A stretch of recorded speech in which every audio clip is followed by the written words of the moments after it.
Au cours de l'été de 1995, l'ABH a intensifié ses activités militaires dans ce qu'on a appelé la poche de Vozica, en Bosnie centrale, qui était alors tenue par les forces serbes.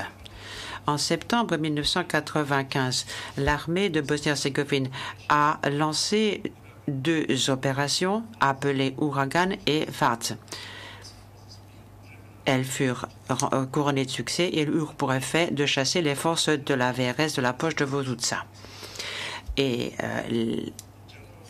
le détachement a largement contribué au succès de ces opérations. L'accord cadre général pour la paix en Bosnie-Herzégovine, également connu sous le nom de accord de Dayton, fut signé le 14 décembre 1995 et mit finalement un terme au conflit.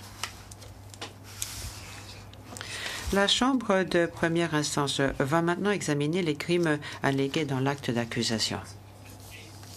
Les événements survenus le 8 juin 1993 à Maliné Bikoshi ont eu lieu dans le contexte d'une offensive déclenchée par les forces de l'ABH contre le HVO dans la vallée de la Bila. Les éléments du dossier montrent que ce jour-là, ou vers cette date, plusieurs groupes de Moudjahidines, dont celui du camp de Polyanice près de Mehorichi, et le groupe de Abu Hamza, basé à Guchagora, ou celui de la guérilla turque de Zenica, étaient également engagés dans des combats en plusieurs endroits de la vallée de la Bila. Après avoir pris le contrôle du village de Maliné dans la matinée du 8 juin 1993, des soldats de l'ABH ont escorté des civils croates de Bosnie et des soldats du HVO de Maliné vers Mehurici en groupes séparés. Avant d'arriver à Mehurici, alors qu'ils traversaient Polyanice, ces groupes ont été interceptés par des moudjahidines étrangers et locaux armés. Les moudjahidines ont forcé une trentaine de personnes qui faisaient partie de ces groupes, dont quelques soldats blessés, à sortir de ces groupes et les ont sommés de rebrousser chemin en direction de Bikoshi. Alors que ce groupe se dirigeait vers Bikoshi, une femme répondant au nom de Anna Praniesh, qui avait été ajoutée en route au groupe de prisonniers, a été prise à partie par 2 moudjahidines étrangers pour finir par être tuée d'une rafale d'armes automatiques. Anna Praniesh portait un brassard de la Croix-Rouge. Quand le groupe est parvenu à Bikoshi, un autre prisonnier qui essayait de s'enfuir a été abattu. Peu de temps après, un des prisonniers, pris d'une crise d'épilepsie, s'est mis à hurler. La réaction des moudjahidines fut d'ouvrir le feu sur le groupe tout entier. 24 personnes ont ainsi été tuées et au moins 5 grièvement blessées par balles. La Chambre de première instance a conclu que l'accusation avait établi, au-delà de tout doute raisonnable, les éléments constitutifs de meurtre et de traitement cruel en tant que violation des lois et coutumes de la guerre, visés aux chefs 1 et 2 de l'acte d'accusation. En ce qui concerne l'identification des moudjahidines auteurs de ces faits, les éléments de preuve ne montrent pas clairement à quel groupe ou unité ils appartenaient. La Chambre de première instance a pris en compte plusieurs facteurs en vue de déterminer l'identité des auteurs et a conclu, pour des raisons exposées dans le jugement écrit, qu'il n'avait pas été établi au-delà de tout doute raisonnable que ces auteurs étaient des moudjahidines du camp de Polyanice.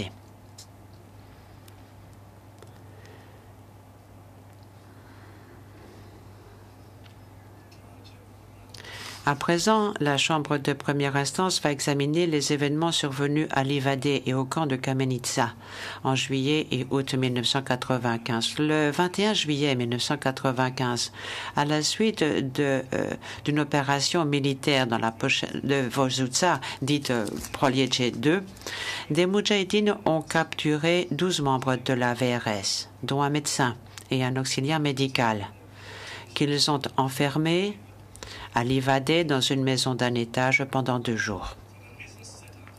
Pour les raisons exposées dans le jugement écrit, la Chambre de première instance est convaincue que ces 12 détenus ont été placés sous la garde du DEM. Le 21 juillet 1995, à 2 reprises, un des Moudjahidines a apporté dans la pièce où se trouvaient les détenus une tête d'homme d'où jaillissait encore du sang. Ces 2 têtes étaient celles de Momir Mitrović et de Predrag Knežević.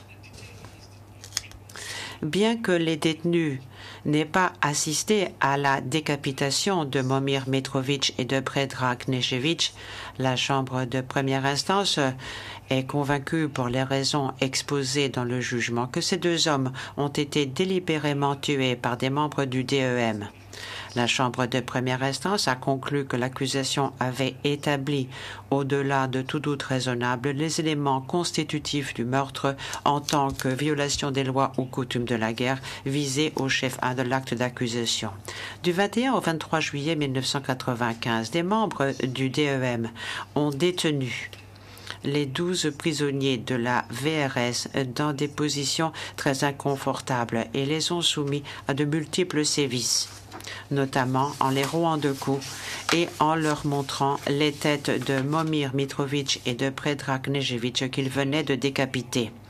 La Chambre de première instance est convaincue que ce traitement a provoqué chez les détenus des souffrances physiques et morales graves, des blessures et constitue une atteinte grave à la dignité humaine. La Chambre de première instance a par conséquent conclu que l'accusation avait établi au-delà de tout doute raisonnable les éléments constitutifs de traitement cruel en tant que violation des lois et coutumes de la guerre visées au chef 2 de l'acte d'accusation. Le 23 juillet 1995, les Moudjahidines ont transféré les 12 prisonniers de Livadé au camp de Kamenica, où ceux-ci ont été détenus dans une maison abandonnée.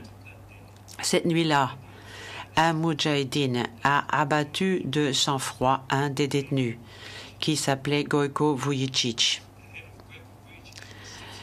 Gojko Vujicic a alors été décapité et sa tête posée sur son ventre. Plus tard, les autres prisonniers ont été forcés d'embrasser la tête coupée. Les soldats de la VRS détenus au camp de Kamenica ont subi toutes sortes de sévices et d'humiliations. Ils ont notamment été soumis à de violents passages à tabac et à des décharges électriques. Le 24 août 1995, ils ont été transférés au camp Pedom de Zenica.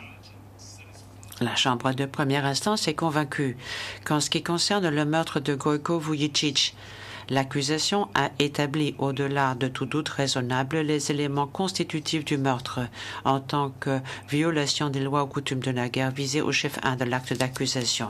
En ce qui concerne les 12 membres de la VRS qui avaient été faits prisonniers, la Chambre est convaincue que l'accusation a établi les éléments constitutifs de traitement cruel en tant que violation des lois et coutumes de la guerre visées au chef 2 de l'acte d'accusation. La Chambre de première instance va maintenant examiner les faits qui se sont produits à Kesten et au camp de Kamenica en septembre 1995, dans l'après-midi du 11 septembre 1995, le lendemain du début des opérations Ouragan et Fats. Des soldats du 5e bataillon de la 328e brigade de la BIH et des Moudjahidines ont capturé une soixantaine de soldats serbes de civils et des civils, dont 3 femmes. Les témoins DRW1, DRW2 et DRW3, à proximité du village de Kesten. Ces prisonniers ont reçu l'ordre de former une colonne et d'aller en direction de Kesten. En chemin, 2 des prisonniers, Milenko Stanic et Živinko Todorović, ont été abattus. La Chambre de première instance a conclu qu'un membre du DEM avait tué Milenko Stanic et que l'accusation avait établi, au-delà de tout doute raisonnable, les éléments constitutifs du meurtre en tant que violation des lois et coutumes de la guerre visées au chef 1 de l'acte d'accusation. Cependant, la Chambre a conclu que l'accusation n'avait pas prouvé, au-delà de tout doute raisonnable, que Živinko Todorović avait été tué par un soldat du détachement El Moudjahid, contrairement à ce qu'affirme l'acte d'accusation. Les Moudjahidines et les soldats de la BIH ont ensuite emmené 52 soldats de la VRS à Kesten, dans une grande salle, où ils ont été placés sous la garde de soldats du 5e bataillon de la 328e brigade de la BIH. À un moment donné, une vingtaine de Moudjahidines armés ont fait irruption dans la salle et se sont emparés des prisonniers surveillés par l'ABH sous la menace des armes. Ces détenus ont été placés dans 2 camions et emmenés au camp de Kamenica. Au camp de Kamenica, certains ou la totalité des 52 prisonniers ont été incarcérés sur 2 étages d'une maison abandonnée. Des éléments de preuve indirects, dont des éléments provenant d'exhumation, indiquent que ces 52 prisonniers finirent par être tués.